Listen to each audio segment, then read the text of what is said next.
أعوذ بالله من الشيطان الرجيم. بسم الله الرحمن الرحيم. الحمد لله رب العالمين الرحمن الرحيم مالك يوم الدين. إياك نعبد وإياك نستعين. اهدنا الصراط المستقيم صراط الذين أنعمت عليهم غير المغضوب عليهم ولا الضالين. اعوذ باللہ من الشیطان الرجیم. بسم اللہ الرحمن الرحیم. الحمد لأہلہ والصلاة علی اہلہا. اما بعد فقد. السلام علیکم ورحمۃ اللہ وبرکاتہ. آؤ کتاب پڑھیں. اس پروگرام میں ہم برزخ کا سفر نامہ آپ کی خدمت میں پیش کر رہے ہیں اور گفتگو ہماری اس کتاب کے دوسرے حصے سے متعلق پیش کی جا رہی ہے، جس حصے میں گناہ گار عورتوں کی 11 قسمیں بیان کی گئی ہیں۔ اس سفر کے دوران ہم کچھ ایسے علاقے سے گزرے جہاں نبی آخر الزمان صلی اللہ علیہ وآلہ وسلم کی امت کی گناہ گار عورتوں کو قسم قسم کا عذاب دیا جا رہا تھا۔ ان پر ہونے والے عذابوں اور اذیتوں کی شدت دیکھ کر ہر دیکھنے والے کو رونا آ جاتا تھا اور کسی میں یہ بھیانک مناظر دیکھنے کی ہمت اور طاقت نہ تھی۔ پہلی قسم، بالوں کے بل لٹکی ہوئی عورتیں۔ پہلے علاقے میں آگ کے شعلے اور دھوئیں نظر آ رہا تھا۔ آگ کے درمیان ستون بنے ہوئے تھے، ہر ستون پر ایک عورت بال کے بل لٹکی ہوئی تھی۔ آگ کی حرارت سے ان کے مغز ان کے سروں میں ابل رہے تھے۔ وہ بہت زیادہ چیخ و پکار کر رہی تھی، لیکن کوئی ان کی مدد کرنے والا نہ تھا۔ آگ کے شعلے پر ہر لمحہ اضافہ ہو رہا تھا۔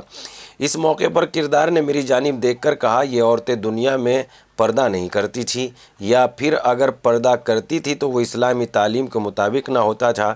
یہ عورتیں ننگے سر نامحرموں کے سامنے آتی تھی اور ان کے اس ناپاک عمل پر عالم برزخ میں انہیں یہ سزا مل رہی ہے۔ خدا تعالیٰ نے عورت کی عظمت و مقام کو محفوظ رکھنے اور معاشرے کو نفسیاتی اور روحانی طور پر صحیح و سالم رکھنے کے لیے خواتین پر پردے کو واجب قرار دیا ہے۔ ان عورتوں نے اپنے بال پردے سے باہر رکھ کر حکم خداوند عالم کی نافرمانی کی ہے۔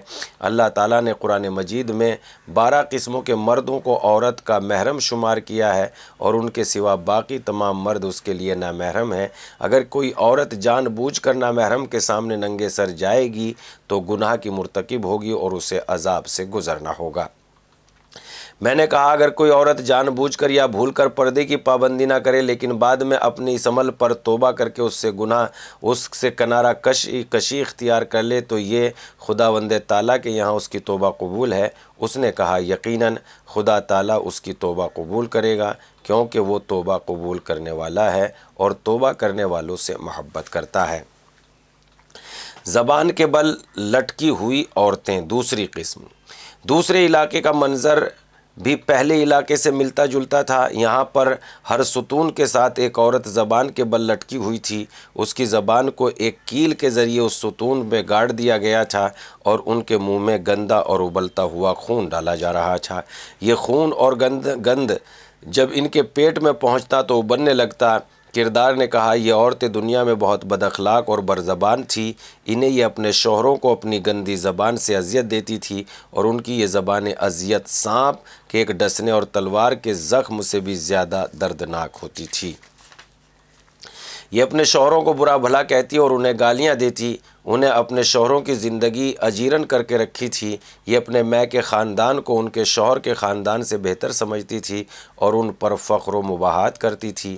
یہ اپنے میکے خاندان کی بیکار چیزوں کو بھی بہت بڑھا چڑھا کر ظاہر کرتی اور شوہر کی عمدہ چیزوں کو بے وقت اور بیکار شمار کرتی۔ یہ اپنے پرائیوں سب کے سامنے شوہر کو ذلیل کرتی اور اسے فضول شخص کہتی۔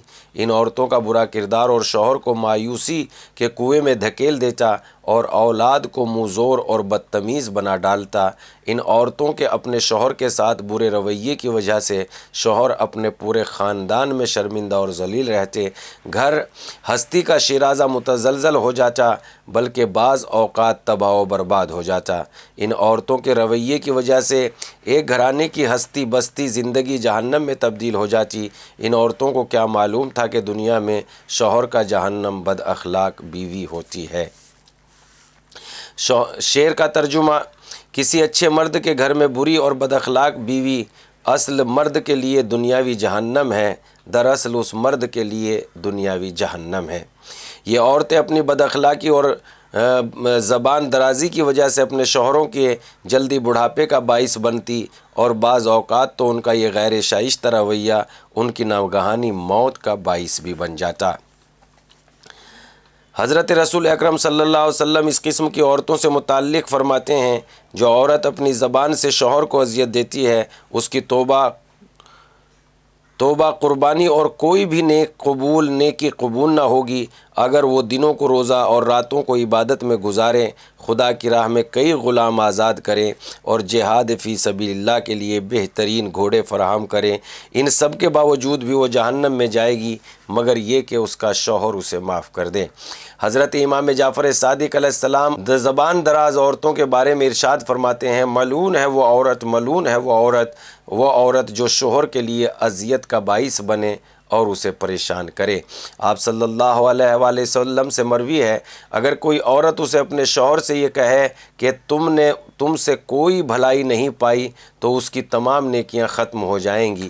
اگر یہ عورتیں بد اخلاق اور بد زبان دراز نہ ہوتی اور اپنے شوہر کو اپنی زہریلی زبان سے نہ ڈستی تو بہترین خواتین ہوتی۔ حضرت صلی اللہ علیہ وسلم نے اپنی امت کی بعض خواتین کے بارے میں ارشاد فرمایا: میری امت کی بہترین عورتیں وہ ہیں جن میں یہ صفات پائی جاتی ہوں، جو اپنے شوہر سے خوش اخلاقی اور محبت سے پیش آئیں، اپنے خاندان میں محترم اور باعزت رہیں، اپنے شوہر کے سامنے ذلیل اور نیاز مند ہو، اپنے شوہر کی فرما برداری اور اس کی بات کو دل و جان سے قبول کریں، صرف اپنے شوہر کے لیے اپنا بناؤ سنگار کریں تاکہ ان کا شوہر ان سے زیادہ محبت کرے، اپنے میکے میں شوہر کا غیر معمولی احترام کرے۔ آپ صلی اللہ علیہ وسلم یہاں تک فرمایا کہ غیر خدا کے سامنے سجدہ کرنا جائز ہوتا تو میں عورتوں کو حکم دیتا کہ اپنے شوہر کے سامنے سجدہ کریں۔ حضرت امام جعفر صادق علیہ السلام شوہر کے ساتھ خوش اخلاق، شیریں زبان، ملنساری پیش آنے والی اس کی اطاعت گزار خواتین کے متعلق فرماتے ہیں: وہ عورت کتنی خوش قسمت ہے جو اپنے شوہر کا احترام کرے، اسے اپنی زبان سے اذیت نہ پہنچائے اور اس کے حکم کی تعمیل کرے۔ اچھی تابع دار اور نیک و پارسا عورت ایک مفلوق الحال مرد کو بادشاہ بنا دیتی ہیں۔ اس موقع پر کردار کی طرف متوجہ ہو کر کہا: یہ عورتیں کب تک زبان کے بل لٹکی رہیں گی اور ابلتا ہوا خون اور غلاظت ان کے حلق میں اونڈیلا جاتا رہے گا۔ کردار نے کہا: جب تک ان کے شوہر ان سے راضی نہ ہو جائے اور پھر یا خدا تعالیٰ ان پر خصوصی احسان فرمائے، انہیں اپنی رحمت لطف کے صدقے میں معاف نہ کر دے، یہ اسی عذاب میں مبتلا رہے گی۔ پیج نمبر 234 تک گفتگو الحمدللہ ہماری پہنچ گئی ہے، 230 سے شروع ہو کر، لہذا گفتگو کا سلسلہ یہیں تمام کریں گے، اور اگلی مرتبہ آپ کی خدمت میں سینے کے بل لٹکی ہوئی عورتیں، اس سلسلے میں ان کا کیا انجام ہوگا اور کس جرم میں وہ لٹکائی گئی ہیں، اس سلسلے میں بات کریں گے۔ تب تک کے لیے خدا حافظ، دیکھتے رہیے آؤ کتاب پڑھیں۔ والسلام علیکم ورحمۃ اللہ۔